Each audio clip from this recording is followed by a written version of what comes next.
వర్షాకాలంలో చాలా మంది వేడి ఆహార పదార్థాలు తినడానికి ఇష్టపడతారు.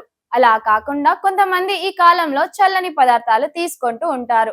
ముఖ్యంగా వర్షంలో ఐస్ క్రీమ్ తినడానికి ఇష్టపడతారు. ఇది అనారోగ్యానికి కారణమవుతుంది. మరి వర్షాకాలంలో ఐస్ క్రీమ్ తింటే ఏమవుతుంది?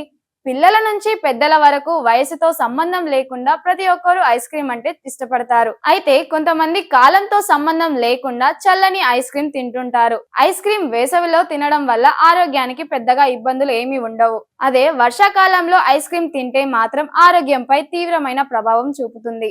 వర్షాకాలంలో వాతావరణం మార్పులు కారణంగా వేడి ఆహార పదార్థాలు తీసుకోవడం వల్ల ఆరోగ్యానికి మేలు కలుగుతుంది. అలా కాకుండా చల్లని పదార్థాలు తీసుకోవటం ఏమాత్రం మంచిది కాదని అంటున్నారు వైద్య నిపుణులు. ముఖ్యంగా ఐస్ క్రీమ్ వంటి ఈ వాతావరణంలో తీసుకుంటే జలుబు, దగ్గు, ఛాతీలో భారం వంటి సమస్యలు వస్తాయి. అలాగే ఇన్ఫెక్షన్ల కారణంగా కొన్ని రకాల వ్యాధులు వస్తాయి.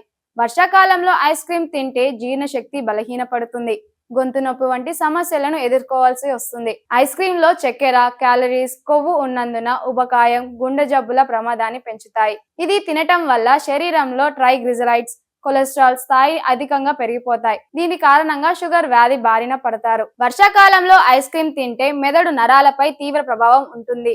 తలనొప్పి, దంత సమస్యలు వచ్చే అవకాశం కూడా ఎక్కువగా ఉంది. ఐస్ క్రీమ్ తినడం వల్ల రక్తంలో చక్కెర స్థాయి పెరిగి అధిక బరువుకి కారణమవుతుంది. షేర్ చేయండి, లైక్ చేయండి, సబ్స్క్రైబ్ చేయండి. మరిన్ని వీడియోల కోసం బెల్ సింబల్ పై క్లిక్ చేయండి.